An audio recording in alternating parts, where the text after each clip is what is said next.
el gobierno del pueblo a través de un grupo de representantes que elegimos. Pero a veces nos equivocamos y elegimos a los mismos que hacen de todo, ¿no? Y eso es muy triste. Nosotros lo estamos viviendo, ¿no? Que a veces se accede sencillamente al Senado para buscar prebendas personales, ¿no? Y esto más o menos va ocurriendo y se va deteriorando el Senado como el centro de gobierno de la República de Roma. Y vienen varios atentados y varias muertes y comienza entonces ya a gobernar no el Congreso, no el Senado, sino que comienza a gobernar un emperador. Es cuando van a asumir los emperadores. Es la gran lucha de Marco Antonio y de César Augusto, ¿no? Ok, hablemos de unas menciones interesantes. Macedonia es parte como tal en el año 168 antes de Cristo. Comienza a ser conquistada por el Imperio Romano o por la República Romana, ¿no? Acaya en el 146 antes de Cristo. Asia llega los ejércitos romanos en el 133 antes de Cristo. Siria 66 antes de Cristo. Palestina, y cuando hablamos de Palestina tiene que ver todo el territorio de Israel en el año 63 antes de Cristo, ¿no? Y Galacia en el año 25 antes de Cristo.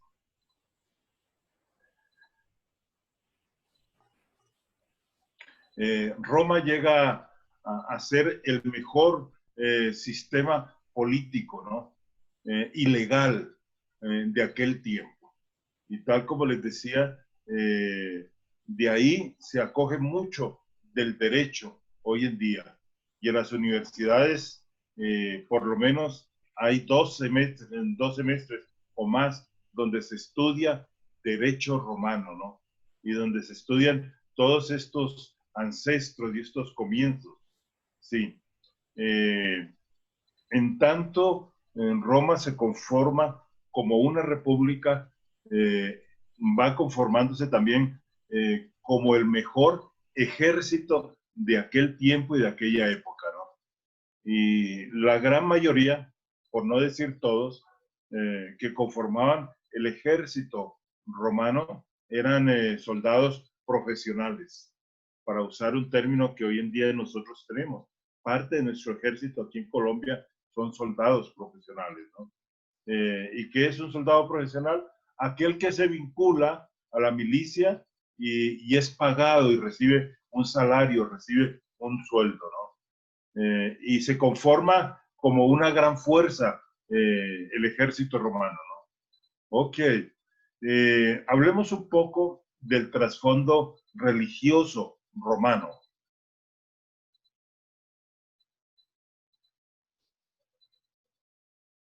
¿Cuántos dioses tenía Roma?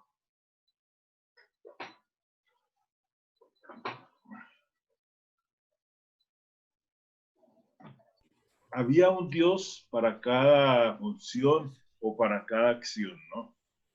Un poco parecido a lo que hoy ocurre con la India, ¿no? En la India hay como 3 millones de dioses, ¿no? De tal manera que aún cada familia puede llegar a tener su propio dios en la India. En Roma, ¿qué era lo que había sucedido? Que debido a las victorias, a las guerras o a los hechos trascendentes, se fueron formando dioses, a los que denominaron los dioses olímpicos, ¿no? Y a esos dioses se les daba alguna honra y tenían lugares especiales de adoración. En alguna manera, esto está heredado de la cultura griega. Ustedes recordarán cuando Pablo llega a Atenas y él se sorprende, ¿no? Que en Atenas hay un dios para cada situación. Él está allá en el Areópago y aún encuentra un nicho al Dios desconocido, ¿no? Y eso lo utiliza Pablo para decirles, el Dios desconocido es el Dios verdadero, del cual yo les vengo a hablar. Y eso es lo que hace entonces Pablo hablando y presentando a Jesucristo, ¿no? Y esto lo va a heredar entonces Roma, y Roma lo hereda y lo asume como parte de su religiosidad, ¿no? Y establecen entonces ese tipo de dioses, ¿no? Eh, estaba Venus, ¿cuál era el dios de la guerra? Júpiter. ¿Júpiter o Marte? Marte. Marte. A ver, Júpiter, ¿de qué era rey? A ver, Fernando, usted que es violento con San Google. Ok, sí, Júpiter era uno de los que estaban en la parte más alta ¿cómo llamaba eso en Atenas? Marte. Venus era ¿qué? ¿La diosa de qué? El amor. La diosa del amor, Venus. Exactamente. Uno que le gustaba mucho a quién será, no puedo dar testimonio de que les guste a alguno de ustedes. Bueno, en épocas pretéritas le gustaba mucho a Fernando, que era el dios Baco. Ese dios Baco, ¿quién era? De la bebida. El dios del vino, sí, sí. Del vino. Miren. Pero Baco era ¿Cómo? de Escandinavia. Escandinavia era Baco. Sí. Y qué bueno la mención que haces, porque de todas maneras se asumieron otros dioses de otras regiones, ¿no? Que comenzaron a veranear, como está ahora Javier y Jenny veraneando y las torres, ¿no? A venerar, comenzaban a venerar, ¿no? Ok.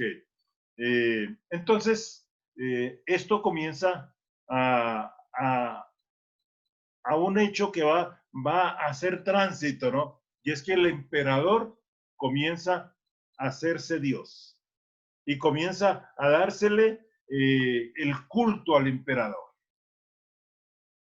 Comienza a dársele el culto al emperador. Pero hay algo más. El culto al emperador se estableció de tal manera que el emperador ahora era llamado Quirios.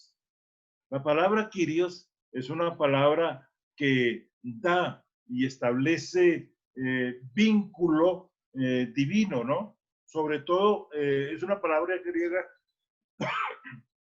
que escrita con mayúsculas le da esa connotación de divinidad, ¿no? El Kyrios era el Señor de todo, ¿no? Era el Señor del tiempo, era el Señor y el propietario de las personas, ¿no?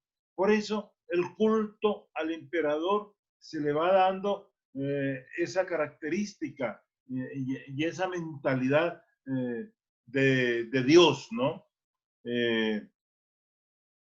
Y aquí fue algo muy interesante, ¿no? Porque el saludo era el César es el Kyrios. Era la manera como se saludaban, ¿no? Y los cristianos comenzaron a decir, no, César no es el Kyrios, porque eso era algo de divinidad. Los cristianos comenzaron a decir, Jesús es el Kyrios. Jesús es el Señor. Entonces, ¿qué es lo que ocurre? Eso se va multiplicando en la medida en que hay más conversiones y más convertidos al Señor. Y resulta que los cristianos comienzan a ser un problema para el imperio y un problema para el emperador. Y de ahí entonces devienen las persecuciones, ¿no? El emperador se convierte en un dios más y en el dios que tenía que ser reverenciado, ¿no? Hace poco, hace algunos días o algunas semanas más bien, estaba viendo la transición de Hirohito ¿a quién?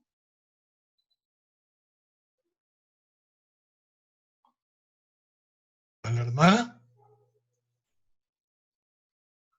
¿A quién? ¿A quién? ¿Hirohito a quién?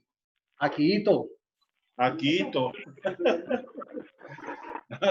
Yo no sé si sea ese, pero es algo parecido, ¿no? Entonces, y estamos hablando del Japón, pleno siglo XX. Y miren, esto, ¿qué era lo que o qué es lo que todavía aún conserva una cultura como la japonesa?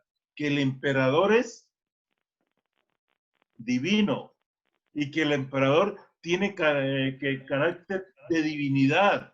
Y eso es ahora, en el siglo XXI, miren. El siglo XX es de donde viene Guillermo Ramírez, ¿no? Que ha traspasado ya las fronteras de este siglo, ¿no? Y otros tantos de los que están aquí. Pero ¿qué es lo que quiero que miremos, ¿no? Que si en pleno siglo, y voy a hablar ahora sí del siglo XX, el culto al emperador Hirohito japonés era total, ¿no? Total. Uno de los momentos más tristes y dolorosos para los japoneses es cuando se coloca la bomba en Nagasaki y en Hiroshima, ¿no? Y qué era lo que se estaba buscando en aquel instante, la rendición del Japón, después de lo que Japón había hecho tratando de invadir Estados Unidos. Y lo único que hace que Japón se rinda es que el emperador sale a hablar por la radio y dice que el Japón acepta la derrota y que se rinde ante el poder, porque la amenaza en aquel momento de Estados Unidos era de llenar de bombas a todo Japón. Y miren, ¿qué es lo que quiero enfatizar con este hecho? Que ver al emperador Hirohito japonés doblegando su cabeza y aceptando la derrota, eso fue lo más triste para el pueblo japonés. Porque para ellos Hirohito era la máxima divinidad de su territorio, ¿no? Y aún ahora cuando se hizo la transición de Hirohito al que dice Fernando, ¿no? Akihito, ¿no? No sé si sea es el nombre de ahora, del de ahora. Ok, pero ¿qué era lo que quería hacer? ¿Se pueden ustedes imaginar el culto que se le rendía entonces al emperador en la época del Imperio Romano? ¿Se puede imaginar? Pues era mayor el culto que se le rendía entonces al emperador. Por eso es que cuando los cristianos comienzan a decir Jesús es el Kyrios, eso no le gustó ni al pueblo, ni al ejército romano, y mucho menos al emperador. Y ahí entonces comienzan las persecuciones. Ok, algo más dentro de este trasfondo religioso que se da en Roma es que comenzaron a establecerse las religiones de misterio, ¿no? Las religiones de misterio. Ese dualismo, ¿no? Entre, y esa mezcla de religiones, ¿no? Y esa mezcla de creencias, ¿no? Que es lo que hoy en día comienza a ser boga, ¿no? Con la nueva era, que la nueva era asume una cantidad de religiones y de un sincretismo religioso, ¿no? Ese sincretismo religioso va a ser boga en toda la iglesia primitiva, ¿no? Porque va a estar marcado todo el imperio romano de ese sincretismo religioso, ¿no? El sincretismo religioso tiene como característica que acepta absolutamente todo, ¿no? Acepta todo, ¿no? Y entonces, ¿qué es lo que ocurre? Viene alguien que dice, yo soy el camino, yo soy la verdad y la vida, Jesús, y eso da un golpe a las creencias que aquel momento se habían esparcido a través del imperio griego inicialmente y posteriormente a través del imperio romano. Por eso el cristianismo comienza a producir no solamente cambios en el concepto de Dios, sino que comienza a producir también cambios en la cultura misma, ¿no? Y esto aumenta el temor de los gobernantes romanos con esa nueva religión que están haciendo. A tal punto, miren que en el libro de los Hechos hay un mensaje que dice: esos que trastornan el mundo han llegado hasta aquí. Eso eran los cristianos. Hombres y mujeres convertidos a Jesús que donde llegaban trastornaban. ¿Por qué? Porque traían un nuevo concepto y un concepto monoteísta de Dios y un concepto de salvación a través de Jesucristo, ¿no? Entonces, ¿qué sucede? Que eso despertaba revolución y mucha inquietud en medio del pueblo, ¿no? Y al comunicarse de la vivencia de Cristo, que había muerto en la cruz y que había sido sepultado y luego resucitado, eso era único para aquellos que eran tocados en aquel momento por el Espíritu de Dios, ¿no? O sea que las religiones de misterio encontraron ese golpe en el cristianismo, porque sencillamente el cristianismo va a condenar todo ese sincretismo religioso que había comenzado, se había expandido con el imperio griego primero y la filosofía griega y posteriormente con la filosofía romana. Aquí era el imperio, y ya lo mencioné, el imperio romano, tenían un dios y a ese dios sencillamente le celebraban, ¿no? Un poco parecido a nuestra cultura, ¿no? ¿Qué se celebró en estos días? ¿Qué fiesta, Fernando? Usted que la celebraba allá en Acacías y en Anolaima, ¿cómo se llama? No. ¿Qué fiesta se celebró? ¿De qué virgen? La Virgen del Carmen. La Virgen, La Virgen del Carmen. Carmen, exactamente. Para que vea que Fernando sí celebraba esas fiestas. ¿Se dan cuenta? ¿Qué es lo que quiero decir? Que ese sincretismo religioso aún queda rastros dentro de la Iglesia Católica, ¿no? ¿Por qué? Ustedes saben que hay una virgen para todo, ¿no? Hay una virgen de aquí, una virgen de allá, una virgen de acá, ¿no? Y eso es parte heredada de esa cultura religiosa romana y de esas religiones de misterio, ¿no? Hay un Dios para algo, ¿no? Hay un Dios para cada cosa, hay un Dios para cada familia. Un poco de lo que se les he dicho de las religiones hindúes, ¿no? Allá en India, cada familia hace su propio Dios, ¿no? Y a ese Dios le rinde culto, a ese Dios lo celebra, ¿no? Entonces, te en cuenta un poco del trasfondo religioso. Por eso, cuando llega Pablo, cuando llega Pedro, cuando los apóstoles comienzan a predicar, eso causa tremenda revolución, porque se está hablando no de muchos dioses, se está hablando de uno solo, un Dios que viene a salvar y un Dios que viene a perdonar. Y mayormente cuando se habla de que con ese Dios sencillamente se recibe por gracia, ¿no? Y que la salvación es gratuita, ¿no? Y que no hay que hacerle sacrificios. Todo eso despierta. ¿Y despierta qué? Despierta el fervor de la gente, ¿no? Es una nueva imagen de un ser divino, ¿no? Y no de todas esas religiones misteriosas que había en aquel tiempo. Ok. Eso para hablarles un poco del contexto histórico de aquella época y hablarles un poco del trasfondo político, trasfondo social de lo que ocurría en la época del Imperio Romano. Jesús va a nacer durante ¿qué emperador? Herodes. Grande. No, ese era rey, ese no era emperador. Justo César. Augusto César, exactamente. Es el primer emperador romano, ¿no? ¿Quién ayudó a que se estableciera el imperio?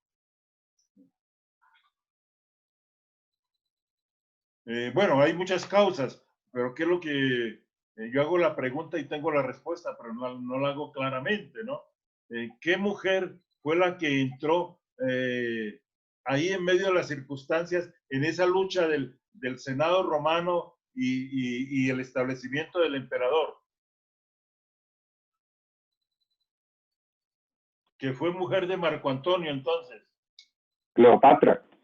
Cleopatra, claro. Ella es como la que viene a hacer transición en el tiempo, ¿no? No que por ella se hubiera dado, pero Cleopatra es una mujer que se va a disputar Marco Antonio. ¿Y cuál era el otro rival?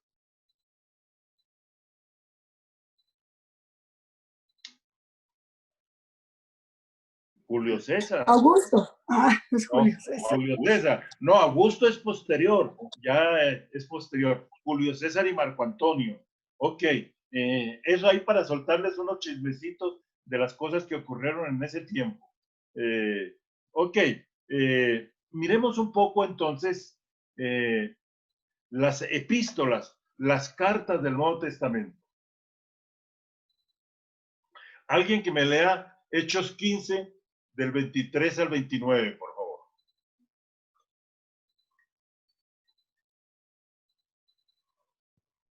¿Hechos?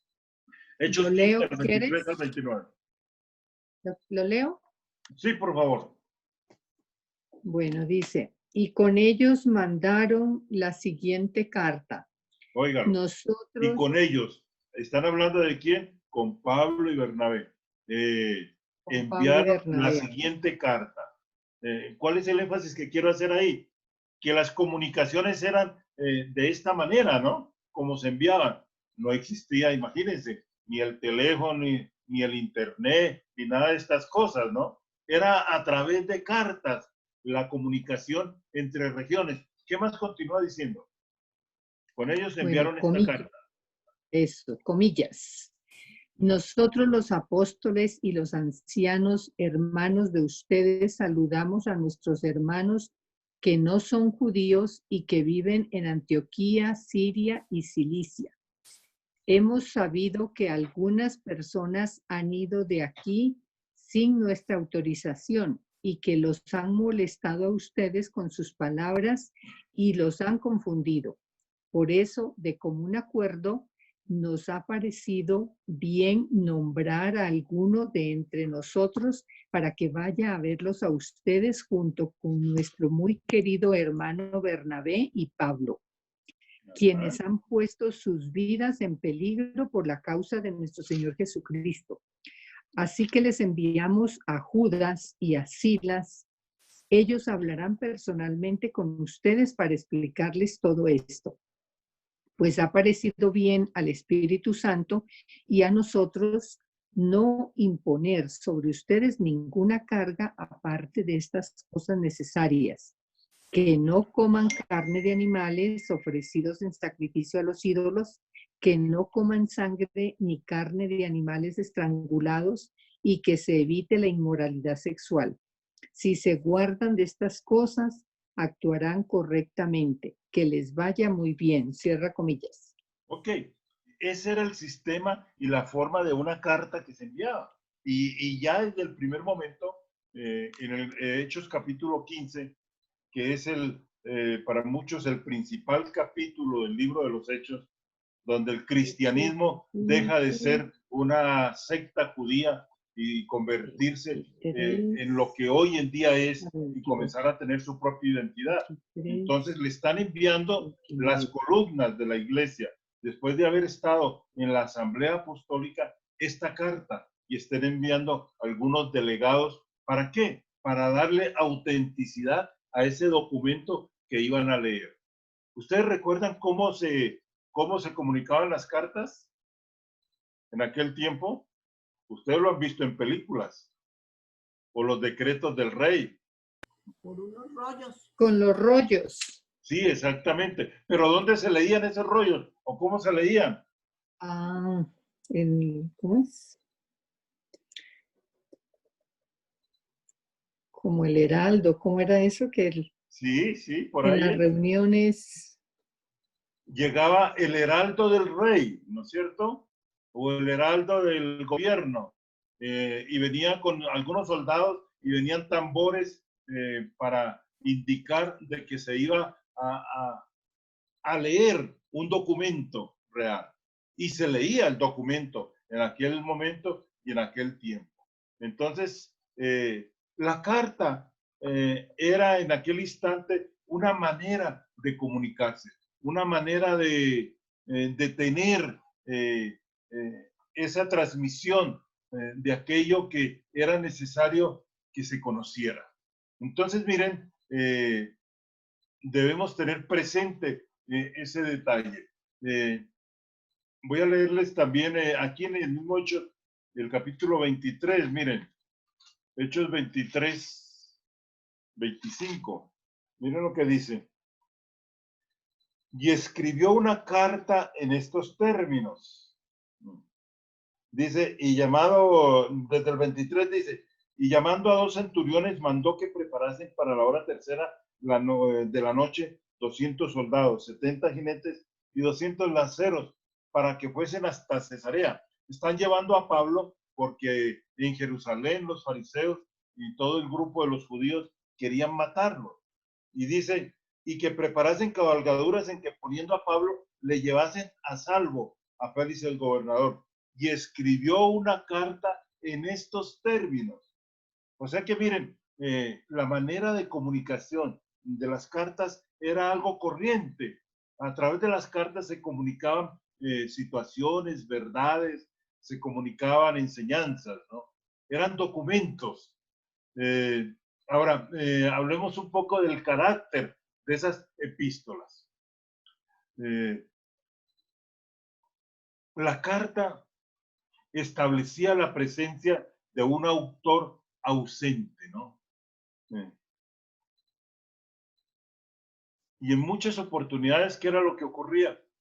Que ese autor contaba con un amanuense. ¿Qué era un amanuense? Un escriba. Era una especie de escriba, sí, exactamente, que era un secretario, para usar un término más común, ¿no? El amanuense era un secretario que escribía lo que esa persona quería comunicar. Entonces, se establecía la presencia de ese autor ausente, ¿no? A través de un amanuense, ¿no? Ahora, quien escribía, lo escribía con autoridad. Si ustedes ven las cartas, y sobre todo las cartas de Pablo, ustedes van a encontrar que Pablo, en su encabezamiento, se presentaba como lo que él era, ¿no? Como lo que él esperaba que la gente entendiera y su verdad, ¿no? Miren este primer verso para que ustedes se lo aprendan de memoria. Pablo, siervo de Jesucristo, llamado a ser apóstol, apartado para el Evangelio de Dios. Qué presentación, ¿no? Qué autoridad con la que él se está presentando delante de los romanos. Sencillamente eso, un siervo de Jesucristo, uno que ha sido llamado a ser apóstol, uno que ha sido apartado para el Evangelio de Dios. O sea, estaba estableciendo su autoridad y estaba presentando su autoridad desde el comienzo mismo de la carta. Así se presentaban las cartas en aquella época. A ver quién es el que envía esto. A ver quién es el que va a hablar. Y las cartas van a tener ese aspecto, ¿no? Interesante por demás para tener en cuenta, ¿no? Las cartas, y así lo vamos a ver en las cartas que vamos a estudiar, las cartas del Nuevo Testamento, tenían una forma flexible y fundamentalmente constaban de 3 partes, ¿no? Había un inicio donde se presentaba el autor, tal como lo hemos leído, ¿no? Pablo, siervo de Jesucristo, llamado a ser apóstol, apartado para el evangelio. O sea, el autor en el inicio se presentaba, ¿no? Y luego presentaba a quién iba dirigido ese documento, ¿no? O sea, la audiencia que iba a recibir esa carta. Y también en ese inicio habían saludos, ¿no? Y en algunos de ellos habían oraciones o acciones de gracias o bendiciones. Todo eso estaba incluida en la primera parte de la carta. Miren, entonces, ahí en el inicio, que eso podía ser de 2 o de 3 versículos, o a veces uno muy resumido, ¿no? Donde se presentaba entonces el autor, donde se presentaba a quién iba dirigida y también los saludos y también la mención de que él oraba y daba gracias a Dios y bendecía. Luego se presentaba el cuerpo mismo de la carta, o sea, el contenido, lo bruto de todo lo que se quería enseñar, ¿no? Venía el cuerpo y al final se establecía una conclusión.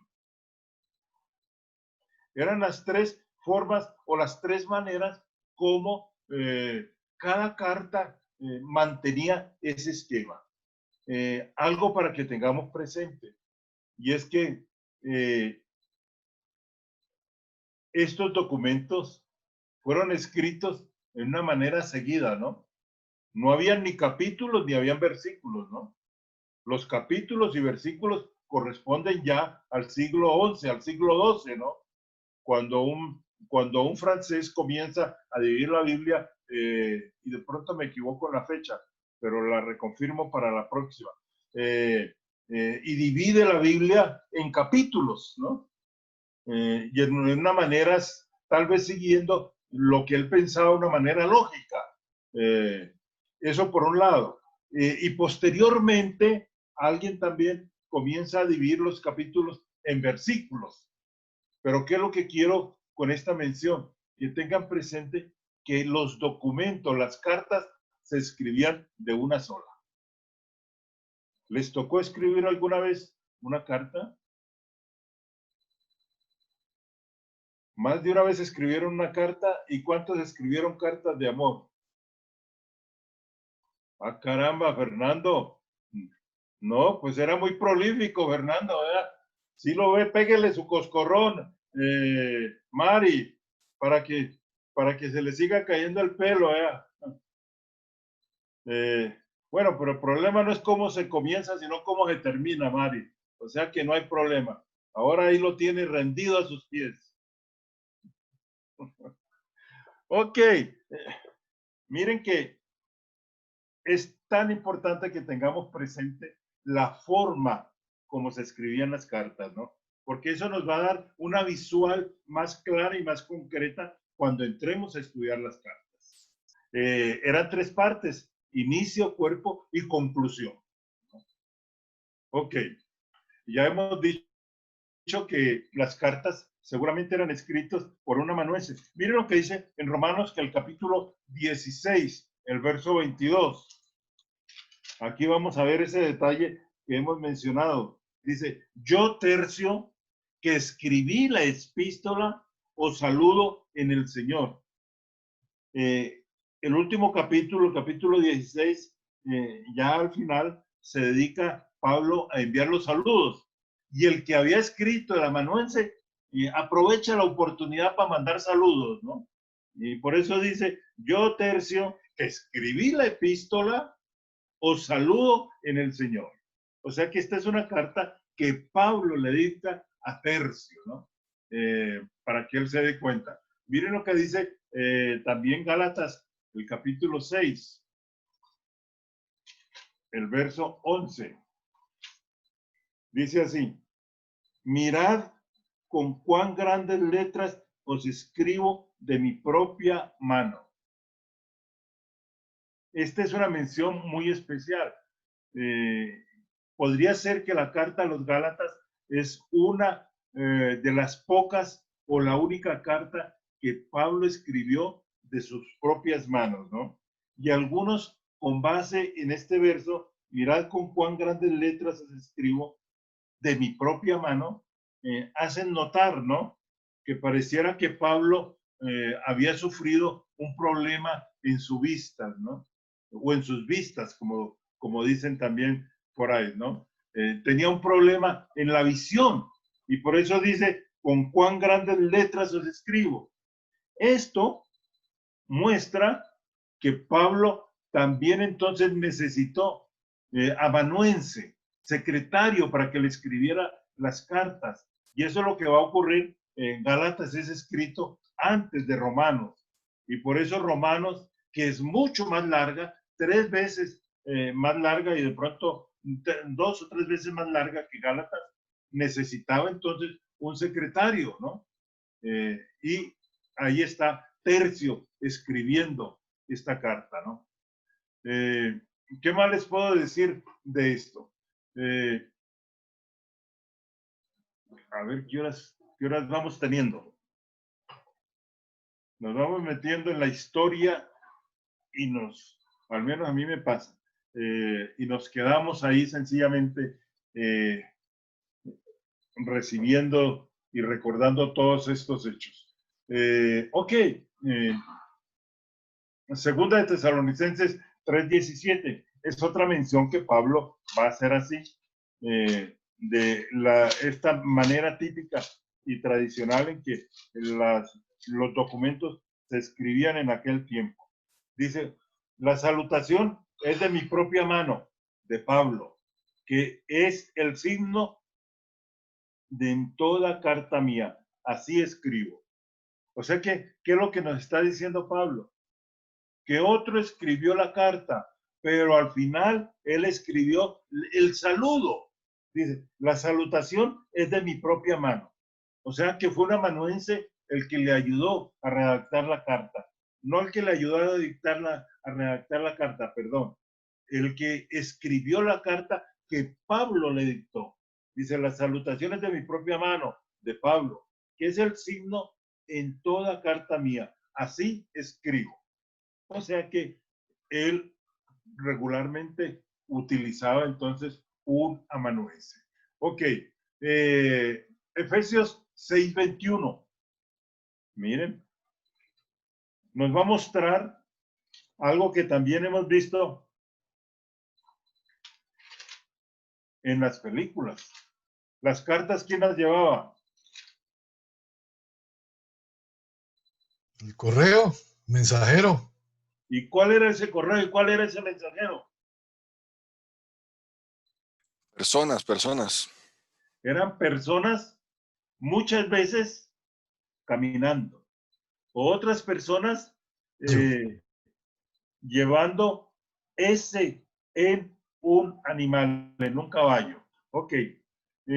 Oriente Medio fue muy famoso y Oriente Lejano también para establecer el correo. No recuerdo una película que hay hablando acerca de las luchas civiles en Estados Unidos y cómo se estableció el correo allá y cómo era que los correos llevaban los documentos, ¿no? ¿Cuál fue el correo que se utilizó en Oriente Lejano y Oriente Medio muy famoso? Expreso de Oriente. No, pero ese es de ahora muy reciente, en el que anduvo, me imagino, Palomas. Carlos, en un expreso de Oriente. En camellos. Sí, hay un correo muy famoso que se utilizó y que se denominaba la ruta de las De las sedas. sedas. Y que era el camino como se vendía la seda desde el Oriente Lejano hasta el Oriente Cercano. Y esa fue la ruta que se utilizó también. ¿Para qué? Para llevar los correos, para llevar las cartas, para llevar los documentos. Ok, o sea que regularmente el correo era llevada por otra persona a la que se encomendaba esa misión. Esa película, no recuerdo el nombre, es muy buena de cómo en Estados Unidos ellos vienen a hacer la conformación del correo para tiempos posteriores, ¿no? Y hay luchas y hay peleas con ellos, ¿no? Como siempre, ¿no? Queriendo la contraparte utilizarlos o descubrir lo que los otros están diciendo, ¿no? Ok, o sea que era llevado por otra persona, ¿no?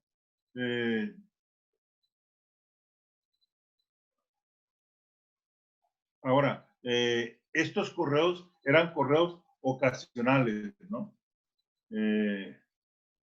Y eran documentos que se leían en las plazas públicas o en las comunidades, ¿no?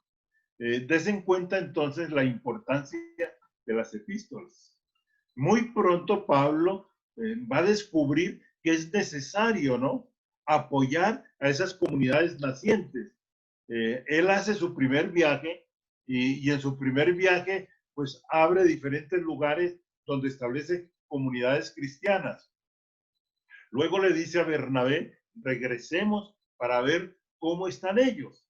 Es su segundo viaje. Esa fue una tarea que les pedí, ¿no? Que cada uno mirara y que fuera, que hiciera un mapa para establecer los lugares donde Pablo había ido. En el segundo viaje es cuando Pablo quiere ir a Bitinia, a Galacia, y el Espíritu de Dios se lo impide, y entonces él se devuelve y se coloca en Troas. Y estando en Troas es cuando se le abre la puerta para él pasar a Europa, ¿no?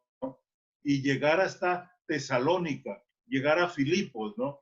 ¿Qué va a suceder? Que ahí establece entonces, más o menos en el año 48, 50, establece la iglesia en Tesalónica, en Filipos también, pero él se quedó muy preocupado por la iglesia de Tesalónica y él sigue bajando hacia el sur de Tesalónica. Tesalónica queda en el norte de Grecia. Y cuando está en Corinto, ¿qué es lo que va a suceder? Que él se ve en la necesidad de enviar entonces un documento y envía la primera carta de los tesalonicenses para animar a la iglesia, ¿no? A la iglesia de Tesalónica. Eso es más o menos en el año 50, 52. Ya precisaremos esas fechas un poco más. Esto para mostrarles que Pablo es el que se da cuenta de la necesidad de respaldar entonces la iglesia a través de epístolas, a través de cartas, ¿no? ¿Y qué es lo que va a ocurrir? Que los otros apóstoles van a seguir lo mismo y lo mismo va a suceder con los que escriben los evangelios, ¿no? Comienzan esos documentos entonces a multiplicarse. Algo que hay que tener presente es que en aquella época y en aquel tiempo, ¿qué sucedía? Que los que escribían y los que sabían leer eran muy pocos. No era todo el mundo. No, de ninguna manera. No era todo el mundo. Los que escribían eran muy pocos. Y por eso era necesario entonces, ¿qué? Era necesario que otros leyeran. Y aún lo que ocurre en las comunidades, que esa carta se leyera repetidas veces, ¿no? Miren lo que hoy en día tenemos. Hoy en día, ¿qué es lo que hacemos? Don COVID-19 le dio por multiplicarse en todo el mundo. Y gracias al Señor, dice en Daniel que en los últimos tiempos la ciencia avanzará como en ninguna otra época, en ningún otro tiempo. ¿Y acaso es eso posible? Anoche Néstor tenía la reunión de su grupo. Néstor tiene un grupo donde se reúne con agentes de viaje. Así, todos los años que quiera lleva ese grupo. Lo que no se ha podido, ni él ni yo cuando he ido, es vincularlos a la iglesia, ¿no? Pero lo que quiero anotar es que anoche en el grupo que tenía Néstor había un señor de Turquía y había otro de Australia y se estaba reuniendo. Imagínense, inmediatamente. ¿Qué es lo que hemos tenido? Ahora mismo tenemos a Camila, la tenemos en Jacksonville, ahí en la Florida, y tenemos a Luz Helena en Detroit. ¿Se pueden imaginar? Estas comunicaciones Pablo no se las soñó. Si Pablo lo hubiera sabido, le hubiera dicho, hombre, me hubiera evitado tanto viaje y tanto naufragio. Entonces, ¿qué es lo que va a suceder? Que las cartas se iban a leer vez tras vez. Y algo más, no sé si se han dado cuenta, que hoy en día, ¿qué es lo que hacemos? Hacemos una charla, una conferencia, y esa queda grabada. Y usted la puede ver por Facebook o la puede ver por YouTube y la puede repetir, ¿no? Y eso es muy bueno. Entonces, algo que no ocurría en aquel tiempo, la carta entonces era leída. Y como los materiales eran tan sensibles de destrucción, ¿qué sucedía? Que era necesaria volverla a copiar, ¿no? Y copia tras copia, ¿no? Por eso es que sucede que no tenemos los originales de esos documentos, ¿no? Sino copia de copia, porque era la manera como se preservaba en aquel tiempo. Ok, 5 minutos para colocarle agüita al guardero. Pensé que al florero. Y también para desocupar el florero.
La autorización, si no puede, mañana que podemos salir, podemos hacer eso. Como, Tengo que pensar primero dónde ir.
¿Cómo estamos?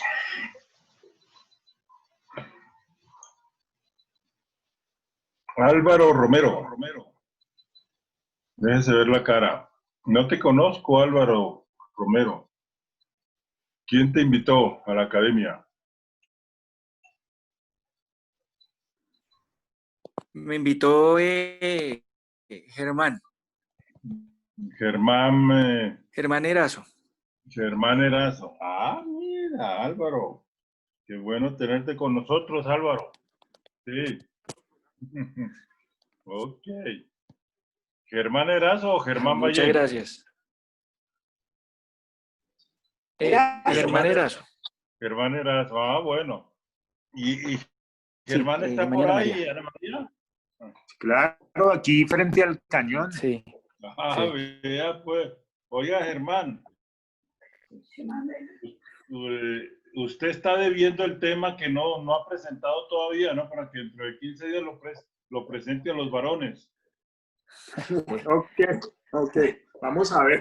Eso me pasa, Muchas así de gracias por rápido. la invitación y ha sido pues para mí demasiado enriquecedor en todo aspecto. Muchas gracias. Bienvenido, Álvaro, bienvenido. Qué bueno que Muchas esté con gracias. nosotros. Muchísimas Y dentro gracias. de 15 días, martes, dentro de 15 días, Germán tiene el tema, porque nos está viendo un tema desde hace 4 meses. Él con la disculpa de la pandemia no ha podido. Muchas gracias. Y un O sea cordial saludo para todos. O sea que te invitamos, Álvaro. Sí. Muchísimas gracias. Muy amable. Recuerden Muchísimas que gracias. mañana, ¿qué tenemos? Ricardo, Sí, ¿qué ibas Isabel. qué ibas a decir sobre Efesios 6:21? Sí. Cuéntame. Es que mencionaste esa cita, pero no hiciste el comentario al respecto. Dice, para que también vosotros sepáis mis asuntos y lo que hago, todo os lo hará saber Tíquico, hermano fiel y fiel ministro en el Señor. ¿Qué era Tíquico? Era el mensajero, era el que estaba llevando entonces la carta, hablando acerca de que siempre había una persona que estaba enviando, ¿no? Que era el portador, era el mensajero, ¿no? Sería muy bueno, es que no recuerdo el nombre de esa película gringa, hablando de del correo americano y cómo muchos de esos correos mueren, ¿no? Ahí, ¿Por qué? Ricardo, Espera, mi eso amor. era, inicialmente eran grupos en caballos para llevar los correos. Pero después ya fue la Wells Fargo la que entregaba ¿Sí? la primera empresa que ya pudo Wells utilizar Fargo, transporte. que utilizaba los carruajes. Sí. Los carruajes, sí, exactamente. Y lo de los caballos, ellos tenían estaciones y lugares donde llegaban y ahí cogía otro correo y otro caballo las cartas que tenía que llevar Y hasta horarios, determinado y horarios. Ajá. Viajaban de día, no viajaban de noche. Ajá. Sí, señor.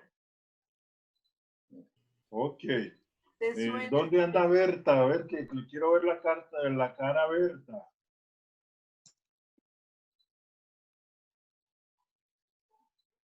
Berta Torres, ¿dónde andas?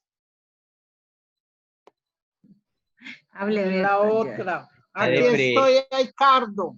Está de precumpleaños. Sí. Mañana. Oh, pero vamos a orar ahora por ti, vamos a orar por Carlos. Ay, qué rico. Sí, desde ya. Gracias. Oh, sí, pero no, ¿dónde está Bertica? Que no la veo. Por Isabel. Ya la vi, ya te vi. Heidi. Sí, Aquí estoy. ¿Y Carlos dónde está? Que no lo veo, se me perdió, se me escondió. Aquí está Carlos. Aquí está Carlos. Inclúyame en sus oraciones, pastor, mañana también de cumple. Ay, también estás de cumpleaños mañana, Isabel. Ay, Isabelita. Ay, Uy, Isabelita. Ay, qué bien. Julio es un mes poderoso. ¿Alguien más está de cumpleaños? Ya también está cumpliendo mañana. Oiga, Isabelita. ¿Oíste? Se quedó Isabelita. diciendo, ¿usted sí está lleno? El mío se Ahí quedó. está saliendo. Dime, Nesticor. Ya. ¿Cómo van sus amigos de Chía? Bien. Pasando una prueba muy dura, pero bien, con toda la fuerza del Señor ayudando. Bendito sea Dios. Me alegra mucho. Gloria a Dios. Ok. Vamos entonces a orar y vamos a presentar a Bertica, a Isabelita y a Carlos delante del Señor. Señor, muchas gracias por tener a estos tres queridos hermanos entre nosotros. A Isabel, a Bertica y a Carlos. Que la gracia tuya esté sobre ellos, Señor. Y en este día, Señor, como pastor de ellos, yo quiero bendecirles, Señor. Y pedirte que tú les bendigas y les guardes. Pedirte que tú resplandezcas sobre sus vidas. Resplandece sobre la vida de Isabelita, sobre la vida de Berta, sobre la vida de Carlos. Resplandece, Señor. Y, Señor, que la paz, que la misericordia, que la gracia, que el favor tuyo estén sobre Carlos, sobre Isabelita y sobre Berta. Amén. Amén. Muchas gracias por este nuevo año de vida que tú les das. Y gracias, Señor, porque ellos te han conocido ahora. Y en este nuevo año podrán conocerte mucho, mucho más, Señor. Gracias. Bendito eres, Señor. Vamos y te bendecimos. Señor, llévales más cerca de ti en este tiempo y en esta época, Señor. Sí, y en Señor. este nuevo año, Señor. Gracias, Y, Señor, quiero pedirte que todo lo que ellos emprendan sea prosperado, porque Señor. la mano tuya va sobre ellos. Amén. Amén. Y la Amén. mano tuya, Señor, les lleva y les conduce hasta lugares de delicados pastos. Amén, Señor. Gloria a Dios. Todo lo que emprenda Carlos, todo lo que emprenda Isabelita, todo lo que Gloria a emprenda Bertica, Señor, sea prosperado, porque la mano tuya está sobre ellos. Gloria a Dios. Gloria Gloria a a Dios. Dios. Gracias, Señor, en el nombre de Cristo. Gracias, Señor. Amén. Amén. Feliz Muchas Navidad. gracias. Amén. Gracias. Gracias. Muchas gracias. Que Dios les Gracias, mi bendiga. pastor. Gracias. Felicitaciones. Muchas gracias. Ok. Uy, sí. Dios les mucha- bendiga. Y el viernes Mirellita, ¿no? Perdón. Yo veré, pastor, qué regalo le tiene a Mirellita, no sé. ¿Cómo se va a portar, pastor? Yo estaré en la portería listo a recibir todos los regalos. Porque el correo tiene premio también. El que haga el correo, el que lleva el correo. Voy a salir con un viaje que le compró a Néstor, porque ahorita no puede viajar. No, yo le tengo el viaje listo. Ya Néstor es el responsable de que él me embarque. Ay, sí, Ok, qué rico. ok. Yo también quiero viajar. El viaje a Tierra Santa no se va a perder, lo vamos a hacer. No, ese, Sí. Lo vamos a hacer. En el por lo nombre de menos- Cristo se va a hacer. si sale la vacuna dentro de un año, seguramente estaremos por allá. Imagínense caminando estos mismos lugares de los que estamos estudiando y de los que estamos hablando. Es mi sueño y el Señor me lo va a conceder. Amén. Amén, amén. Mira, habíamos concluido esta parte hablando acerca de la importancia de las cartas. Las cartas o epístolas fueron documentos que sirvieron para fortalecer y establecer en la fe a las comunidades primitivas, ¿no? Y gracias a Dios, esas cartas han pasado a la posteridad. Ahora, tengan presente que no fueron estos los únicos documentos. ¿Cuántos son los documentos del Nuevo Testamento? 27. 27. Fueron 27, exactamente. Eso está muy bien, Carlos. ¿Y qué fue lo que ocurrió? Que no solamente esos 27 fueron los que se escribieron. Hay muchos más, que es la denominada la literatura apócrifa, ¿no? O sea que están en segundo plano. En el Nuevo Testamento hay varios, ¿no? Por ejemplo, el Evangelio de Bernabé fue un libro que estuvo a punto de ser involucrado dentro de esos 27 libros inspirados. Otro libro que casi es involucrado fue la Didaché o la Didaché, que es la doctrina de los apóstoles. Fue otro de los libros, ¿no? Fueron involucrados. El mismo Pastor de Hermas, otro libro, ¿no? O sea que todos estos libros fueron muy importantes para fortalecer y establecer en la fe a los primeros cristianos. ¿Cuántas cartas escribió Pablo? 4. No, muy 4. poquitas. ¿Quién da más? Se habla de que las cartas que escribió el apóstol Pablo fueron 13 cartas. Romanos, Primera y Segunda de Corintios, Gálatas, Efesios, Filipenses, Colosenses, Primera y Segunda de Tesalonicenses, Primera y Segunda de Timoteo, Tito y Filemón.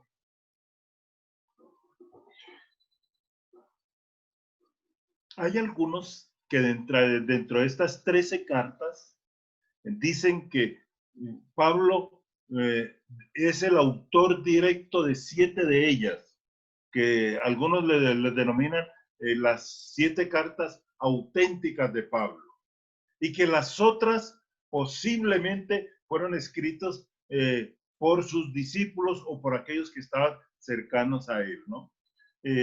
Aunque reviste cierta importancia el autor, el hecho es que las haya escrito Pablo o no las haya escrito, tienen igual de autenticidad y de reconocimiento como palabra inspirada del Señor. Miren la manera como vamos a dividir esas 13 cartas. Lo que podría decirse la colección paulina.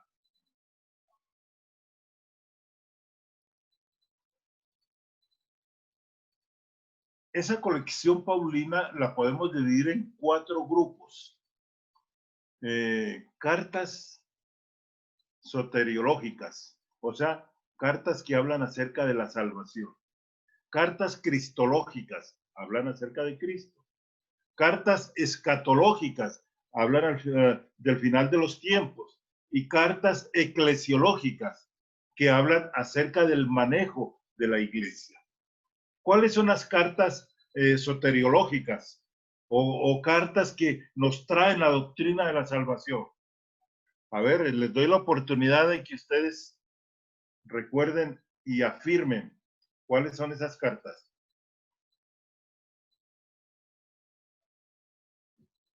Yo lo he dicho muchas veces y lo he repetido.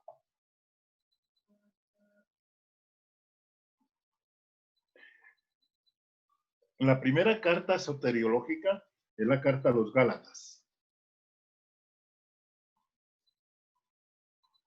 Después, ¿qué va a ocurrir?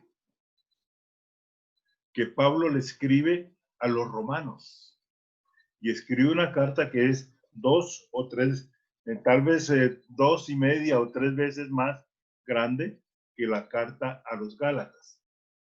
Hay muchos autores que han descrito la carta a los Gálatas como el borrador de la carta a los romanos o como el boceto de la carta a los romanos, porque en Romanos Pablo se expande y entra a otros elementos importantes hablando acerca de la salvación.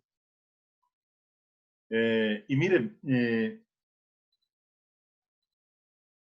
ya les he dicho que la carta a los romanos es la carta más importante del Nuevo Testamento. Y para muchos, la carta más importante es de la Biblia, el documento más importante. Por eso, Martín Lutero llegaba a decir que cada cristiano debiera leer por lo menos una vez al mes la carta a los romanos. Una vez al mes la carta a los romanos. O sea que les estoy hablando de las cartas que hablan de la doctrina de la salvación, o soteriológicas, el término teológico, ¿no? Que es la carta a los Gálatas, la carta a los romanos y la primera y segunda carta de los Corintios. Aunque, bueno, la segunda carta a los Corintios va a hablar mucho de cómo Pablo está defendiendo su apostolado. ¿Cuáles son las cartas cristológicas? Las cartas cristológicas es la carta a los Efesios, la carta de los Filipenses, la carta a los Colosenses.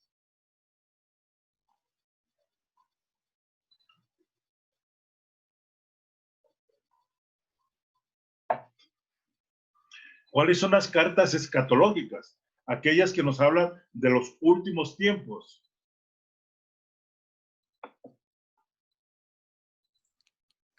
Tesalonicenses.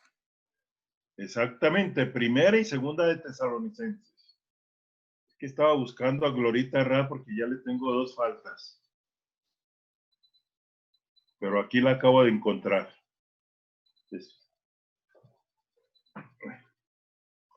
Estaba buscando, no, a Rafael y Viviana sí.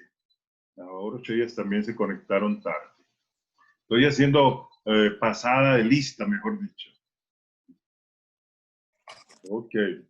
Norma. Escatología.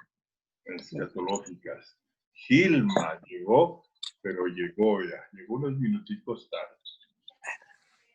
Sí, señor. Pero qué bueno que estés con nosotros, Gilmita. Gracias, Ricardo. Muchas gracias, sí, señor. Sí. Ok. Cartas eclesiológicas. O sea, son las cartas que van a hablar acerca del manejo de la iglesia. Y es primera y segunda de Timoteo, la carta de Tito y la carta de Filemón. ¿Y Claudia anda por Italia o qué? Claudia Fajardo. Filemón. Aquí estoy. Yo estoy por aquí. ¿Qué Italia? ¿Qué tal? Aquí. Bueno, está como a unas cuantas cuadras de aquí, ¿no? ¿Cartas qué, Ricardo? ¿Cómo? ¿Cartas qué? Cartas eclesiológicas. O sea, que hablan acerca de la iglesia. Eclesia. Iglesia. Lógico. Logos. Tratado. Tratados acerca de la iglesia. Primera y segunda de Timoteo, Tito y Filemón.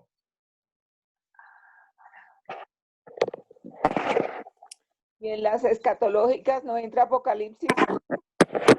No, ya vamos a hablar, no porque no fueron, estamos hablando de la colección Paulina. Sí, sí. Sí.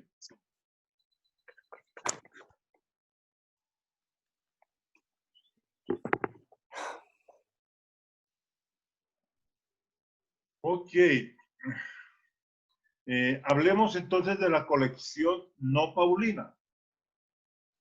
Esos cuatro grupos de cartas, hablando acerca de las cartas escritas por Pablo. Y de la colección no paulina, fundamentalmente, nos van a hablar de un elemento importante, y es la necesidad de la perseverancia.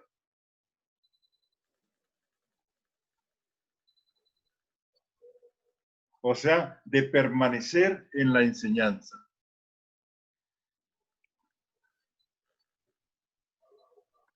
Y aquí vamos a establecer 2 grupos.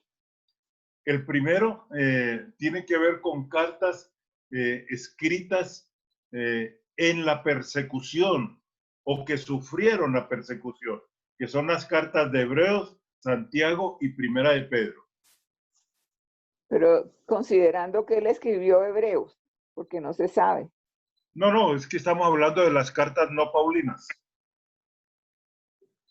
Recuerden, los 4 grupos anteriores, soteriológico, cristológico, escatológico y eclesiológico, tienen que ver con las cartas de Pablo. Y ahora vamos a ver de la colección no paulina. No paulina. O sea, de las cartas generales, para usar otro término. Eran las que permanecían en la enseñanza. Entonces, hablan mucho acerca de la necesidad de la perseverancia. Y dentro de ese concepto de la perseverancia, hay 3 cartas que nos van a hablar acerca de la persecución misma, que han sufrido o son refugiados, como el caso de los hebreos, o judíos que se convirtieron en la diáspora. y tienen que ver con Hebreos, con Santiago y con Primera de Pedro. ¿Las primeras cartas? Sí, las cartas de la persecución.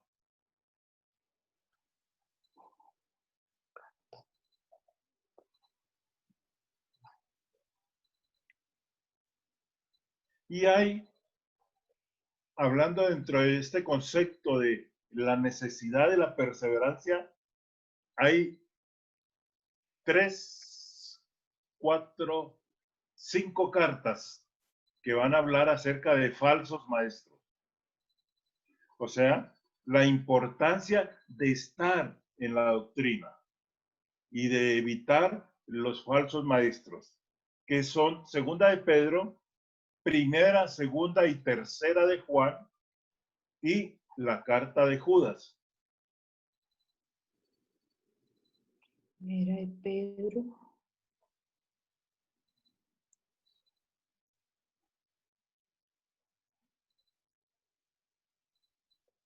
Este sería un segundo grupo. Sí, un segundo grupo. O sea, ¿Lo cartas. repites, por favor? Sí, cartas que nos hablan acerca de la perseverancia a pesar de los falsos maestros. Segunda de Pedro, primera y segunda y tercera de Juan y Judas. Tercera de Juan y Judas. Segunda de Pedro. Así. Juan. ¿Y la última es cuál? Judas. Judas. Judas. Segunda de Pedro, Judas y Primera, segunda y tercera de Juan, Judas y segunda de Pedro. Gracias, pastor. Con gusto, Carlita. O sea que Javier Díaz está feliz y contento recibiendo la clase ahí en la azotea de la casa de la finca, vean, de los padres. Recibiendo calorcito y demás. Así es, esto es un privilegio que nuestros padres nos dejaron y gracias a Dios lo tenemos. Y nosotros aguantando frío, pues. Mire cómo estamos sacados. Ok, y luego viene una carta o un documento más bien escatológico, que es Apocalipsis, ¿no?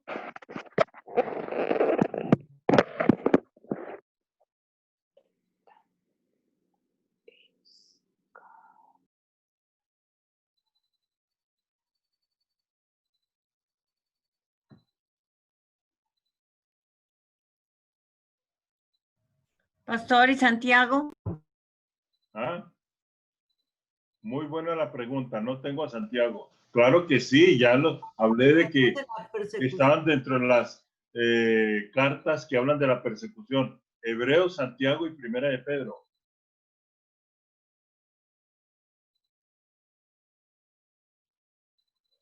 Ahí están los 27 documentos del Nuevo Testamento.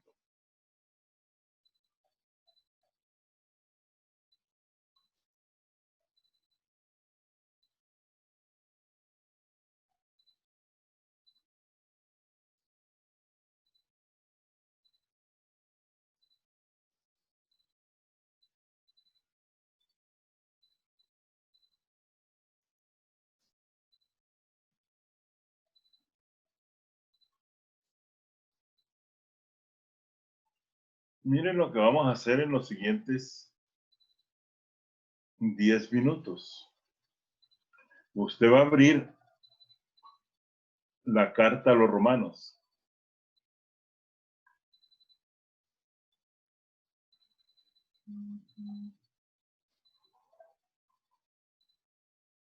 Y va a leer el primer texto.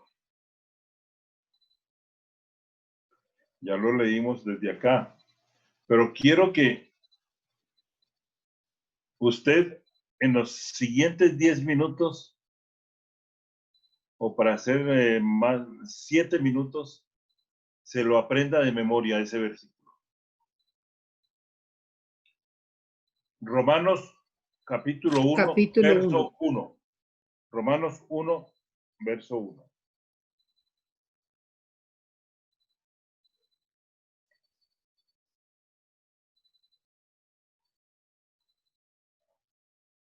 Apréndaselo de memoria, por favor.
¿Ya se lo aprendieron de memoria? Ahora escríbanlo, por favor. Sí, ya, listo. Ok.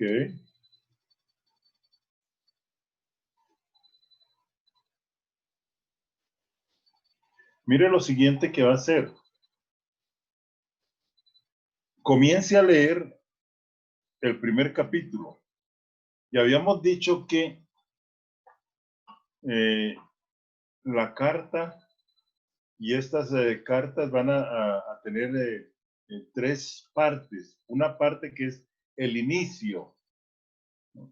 Una segunda parte es el cuerpo mismo de la carta y una tercera parte la conclusión. Comience usted a leer el primer capítulo y diga o dése cuenta hasta dónde va el inicio. ¿Hasta dónde va el inicio de esta carta? Comience a leerla.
Hugo Medina, ¿sí está leyendo o está pensando en Natalia?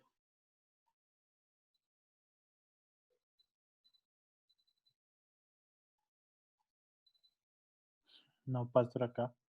Juicioso. Ah, no está pensando en Nati, ¿eh? Ah, bueno, está bien. Concentrado, entonces. En las dos cosas, pastor. Ah, bueno. Pastor, ¿Qué dice Nati? Yo le creo, pastor. Ah, bueno. No, después de que lo que le dijo, ¿cómo no vas a creerle?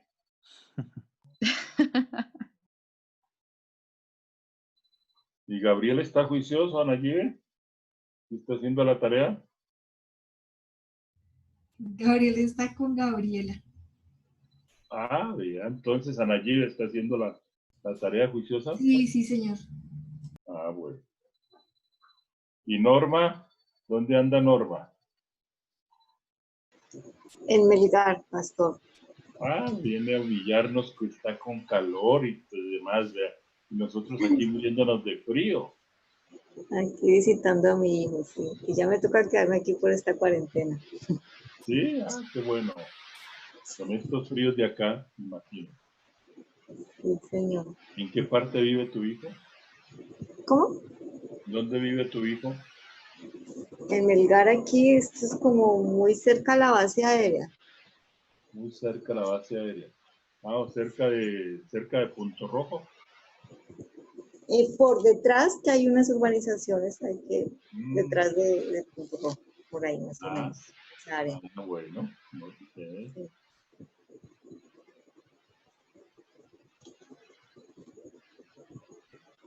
Álvaro.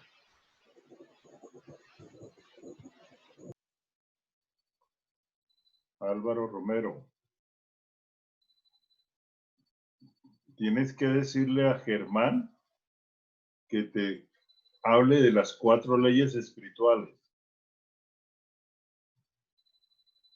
¿Sí me está viendo Germán? Leyes, perdón, ¿cómo anoto? Es que, Las qué pena. 4 leyes espirituales, que te las comparta, que él las conoce muy bien.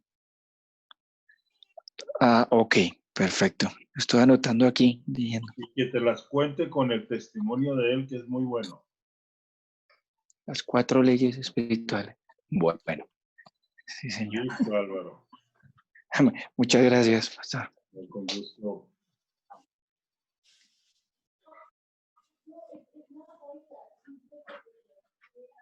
Cuatro leyes espirituales, y cuáles son las 4 leyes espirituales.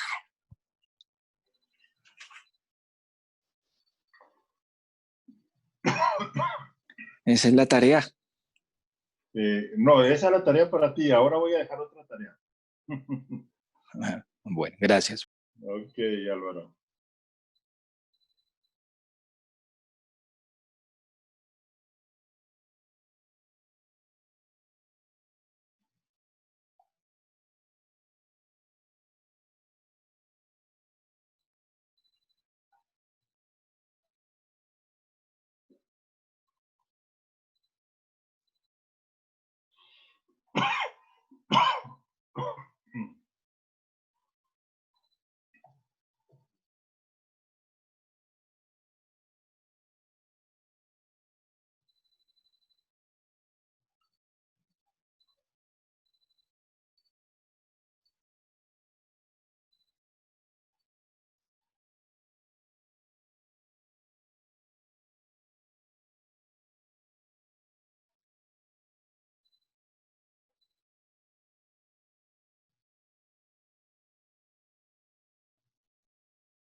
¿Hasta dónde va entonces este inicio de la carta?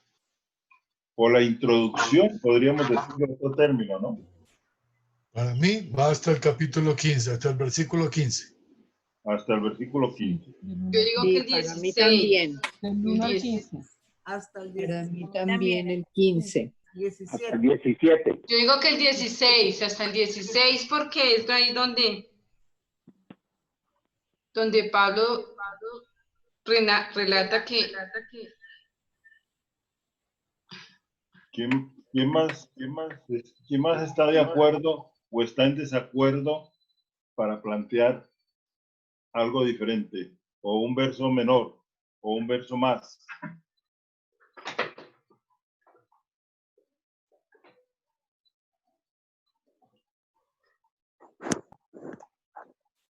Para mí, si es del 1 al 15, él habla, pues es extenso al decir todo su privilegio y todo lo que él ha recibido de Dios. Entonces, para mí hasta ahí iría como la presentación del autor. me quitó la palabra, si es la presentación que Pablo hace para iniciar su escritura de la carta. Sí, no, pero el 16 termina porque dice, porque no me avergüenzo del evangelio, porque es poder de Dios, está hablando de él. Efectivamente es hasta el 15. Miren la manera como él está escribiendo. Y en alguna manera Pablo utiliza lo que siempre ha estado haciendo y lo que él mismo aprendió, ¿no? En 1 Corintios 15, 5, 15 versos 3, 4, 5, él dice que él les está escribiendo lo mismo que él recibió, lo mismo que yo recibí. Esto es lo que les anuncio, que Cristo Jesús murió, fue sepultado y resucitó. Y es en alguna manera algo que Pablo siempre va a defender. Miren la manera como él va a empezar. Pablo, siervo de Jesucristo, llamado a ser apóstol, apartado para el Evangelio de Dios, que él había prometido antes por sus profetas en las Santas Escrituras. Pablo era ducho, era maestro del Antiguo Testamento. Y dice, y para Pablo una de las cosas que lo va a convencer es cuando él comienza en esta nueva dimensión a examinar el Antiguo Testamento con base en Jesucristo. Y él va a darse cuenta que el Antiguo Testamento lo estaba anunciando, pero que él no lo había visto. Y dice que él había prometido antes por sus profetas en las Santas Escrituras. Él le está dando validez al documento que está escribiendo acerca de su Hijo, nuestro Señor Jesucristo, que era del linaje de David, según la carta, que fue declarado Hijo de Dios con poder, según el Espíritu de Santidad, por la resurrección de los muertos. Todo esto lo que Pablo está haciendo es dándole fuerza y autoridad al mensaje que él quiere comunicar y al documento que él está escribiendo. Y dice, y por quien recibimos la gracia y el apostolado para la obediencia a la fe en todas las naciones por amor de su nombre, entre los cuales también vosotros, llamados a ser de Jesucristo. A todos los que estáis en Roma, amados de Dios, llamados a ser santos, gracia y paz a vosotros de Dios nuestro Padre y del Señor Jesucristo. Se dan cuenta que hasta aquí viene el saludo, pero en la parte inicial no solo incluía el saludo, incluía estos documentos, los propósitos por los cuales estaba escribiendo y a quién iba a dirigirse. Por eso él continúa diciendo, primeramente doy gracias a mi Dios mediante Jesucristo, con respecto a todos vosotros, de que vuestra fe se divulga por todo el mundo. Porque testigo me es Dios, a quien sirvo en mi espíritu, en el evangelio de su Hijo, de que sin cesar hago mención de vosotros siempre en mis oraciones, rogando que de alguna manera tenga al fin por la voluntad de Dios un próspero viaje para ir a vosotros. Él continúa en su inicio de carta y hablando de las motivaciones que ha tenido, ¿no?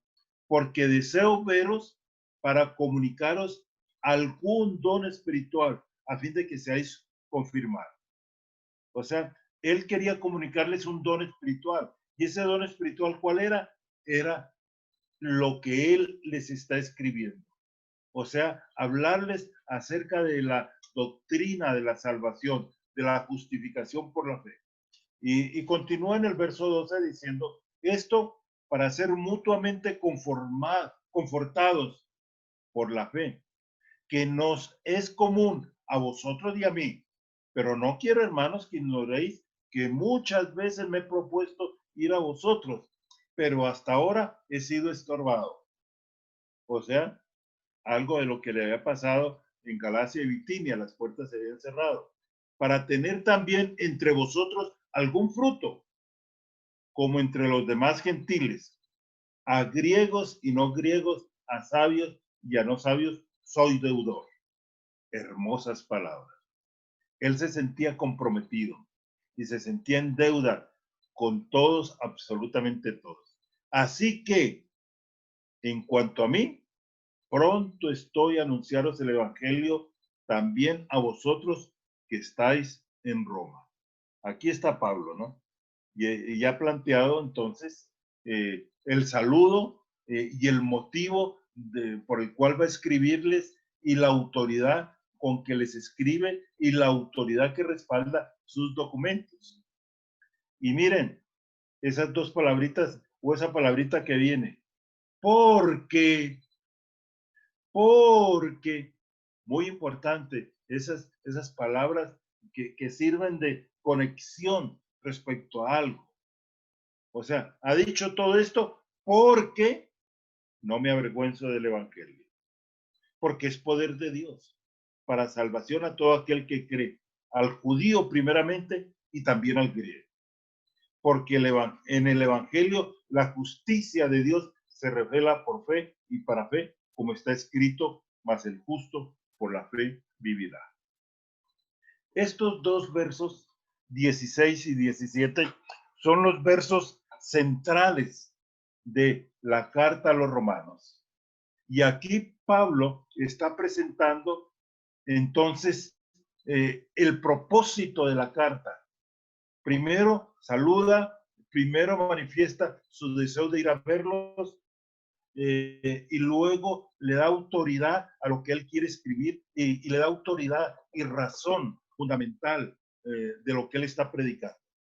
Y luego habla de ese sentir. Dice, porque en el evangelio la justicia de Dios se revela por fe y para fe. Como está escrito, mas el justo por la fe vivirá. Esos son los dos versículos centrales de la carta a los romanos. Luego, ¿qué es lo que va a hacer él? Va a dedicarse a explicar esos dos textos. No avergonzarse del evangelio que el Evangelio es poder de Dios para salvación, para todo el mundo, porque en el Evangelio la justicia de Dios se revela por fe y para fe. Miren, hijos de Dios, estos dos versos también hay que aprendérselos de memoria. Ahí en medio de la cosecha de café que está haciendo Javier, y mientras cogen los frutos rojos y deja que los verdes maduren un poco más, va a ir aprendiéndose este verso y le va a preguntar a la esposa y también a la suegra y a la tía suegra que si ya se aprendieron el versículo de memoria. Entonces, muy importante, por favor, que estos dos versos, juntamente con el primero, se los sepan de memoria. Esto es el cuerpo mismo de lo que tiene que ver con la carta a los romanos. Martín Lutero fue un monje agustino y era profesor del seminario. Y él enseñaba esta carta. Y enseñando esta carta, se encontró con estos dos versos. Y para él fue una revelación. Martín Lutero se confesaba cada día. Y cada día se confesaba de sus pecados. Y a veces duraba 1 hora y hasta 2 horas confesándose. ¿Por qué? Porque él luchaba con la culpa de todos los errores que iba cometiendo y de todas las faltas que asumía y que cometía. Y miren, cuando él se encuentra con este verso, para él fue un descubrimiento. Él entendió que no necesitaba seguir con esa culpa con la que había vivido durante tantos años, ¿no? Y él descubre entonces que el justo por la fe vivirá y que ya no necesita él buscar su propia justicia, sino que él es justificado en Jesucristo. Y eso es lo que nos sucede a todos, ¿no? Somos justificados en Jesús, porque en el Evangelio la justicia de Dios se revela. O sea, ¿cuál es la justicia de Dios? Cristo. Cristo es la justicia de Dios. Y si nosotros tenemos a Cristo, tenemos la justicia de Dios. Porque en el Evangelio la justicia de Dios se revela. ¿Y cómo se revela? Por fe y para fe. Como está escrito, el justo por la fe vivirá. El justo por la fe vivirá. Es fundamental la fe. Y usted y yo, como justos, solo podremos vivir por la fe. Ténganlo presente. Solo por la fe. Vamos a inclinar nuestra cabeza. Vamos a cerrar nuestros ojos. Y vamos a orarle al Señor. Y vamos a decirle lo agradecido que estamos con Él. Y digámosle, gracias porque tú eres mi Dios, tú eres mi Señor. Y dígale gracias porque yo he sido justificado por la fe. Gracias Jesús, porque ahora mis deudas tú las pagaste. Dígale gracias, porque ahora no puedo tener culpa, porque tú eres la justicia delante del Padre. Y como te tengo a ti, tengo la justicia de Dios. Y Él me declara justo. Y Él me dice que que voy a vivir por la fe. El justo por la fe vivirá.